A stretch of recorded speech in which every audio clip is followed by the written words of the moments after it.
وہ کون سی وجوہات ہیں کہ جس سے انسان کو محبت ہو جاتی ہے؟ علماء نے 3 وجوہات لکھی کہ جب بندہ حسین ہوتا ہے نا اس سے پیار ہو جاتا ہے۔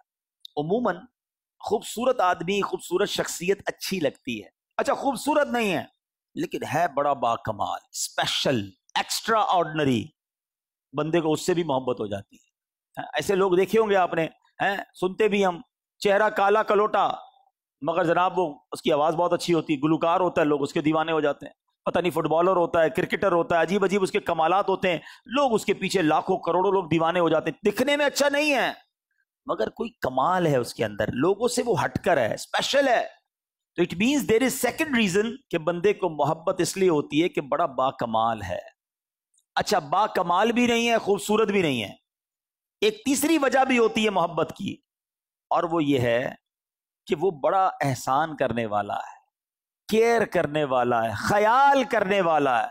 بندے کو اپنے ماں باپ سے کیوں محبت ہوتی ہے؟ ساری زندگی ہمارا خیال رکھا ہے، ہماری مصیبتیں، ہماری مشکلیں انہوں نے آسان کی۔ اب آئیے دیکھتے ہیں کہ نبی پاک علیہ الصلوۃ والسلام سے سب سے زیادہ محبت کرنی ہے تو ان تینوں ایسپیکٹس میں، ان تینوں وجوہات میں ہم دیکھتے ہیں کہ نبی پاک علیہ الصلوۃ والسلام کی ذات کیسی ہے۔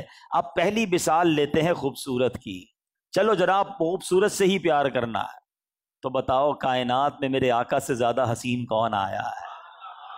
اللہ اکبر! ایسا حسین رب نے اپنے حبیب کو بنایا کہ لوگ دیکھتے تھے، دیدار کرتے تھے اور کلمہ پڑھ کر مسلمان ہو جاتے تھے کہ یہ کسی جھوٹے کا چہرہ نہیں ہو سکتا، ایسا نورانی چہرہ۔ پوچھو صحابہ کرام سے، جب دیدار کرتے تھے تو آقا پر سب کچھ قربان کرنے کو جی چاہتا۔ حضرت جابر بن سمورہ رضی اللہ تعالیٰ عنہ سے ذرا پوچھو، کہتے ہیں ایک بار چاندنی رات تھی، 14ویں رات کا چاند نکلا ہوا تھا، میں اپنے کمرے سے نکلا، میں نے دیکھا کہ 14ویں رات کا چاند چمک رہا ہے، بہت خوبصورت۔ میں نے دیکھا کہ میرے آقا بھی جلوہ فرما ہے، میں چاند کو دیکھتا، اپنے آقا کو دیکھتا، پھر چاند کو دیکھتا، پھر نبی پاک علیہ الصلوۃ والسلام کو دیکھتا، میں پھر چاند کو دیکھا، پھر نبی پاک علیہ الصلوۃ والسلام کو دیکھا۔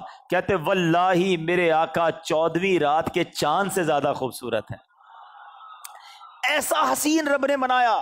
اللہ اکبر! حضرت حسان بن ثابت نے بھی دیکھا ہے، یہ وہ صحابی ہے جو نعتیں پڑھا کرتے تھے۔ اے نعت خوانوں تمہیں مبارک ہو، اے محفلیں کرنے والوں تمہیں مبارک ہو، اے میلاد منانے والوں تمہیں مبارک ہو۔ یہ آج کل کے دور سے نہیں، یہ میرے آقا کے دور سے جاری ہے۔ حضرت حسان بن ثابت نعتیں پڑھتے، آقا انہیں ممبر پر بٹھاتے اور حضرت حسان بن ثابت کے لیے دعائیں کیا کرتے۔ سنو حضرت حسان بن ثابت کیا کہتے ہیں، وَأَحْسَنُ مِنْكَ لَمْ تَرَ قَطُّ عَيْنِي، حضور آپ جیسا حسین میری آنکھ نے دیکھا ہی نہیں ہے، ایسا حسین میری آنکھ نے دیکھا ہی نہیں۔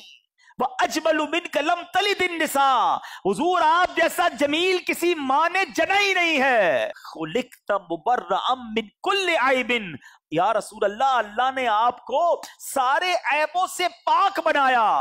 اور سبحان اللہ آگے جا کر سنو حضرت حسان بن ثابت نے اگلی لائن میں کیا کہا، کہ قد خلقت کما تشاء، حضور اللہ نے آپ کو ایسا بنایا جیسا آپ چاہتے تھے۔ اور اگر ہم اعلیٰ حضرت لکھیں کہ خدا کی رضا چاہتے ہیں دو عالم، خدا چاہتا ہے رضائے محمد، ارے یہی تو حضرت حسان بن ثابت نے کہا تھا۔ تو ایسے میرے آقا ہیں، ایسے حسین آقا ہیں کہ صحابہ کرام دیکھتے اور دیوانے ہو جاتے۔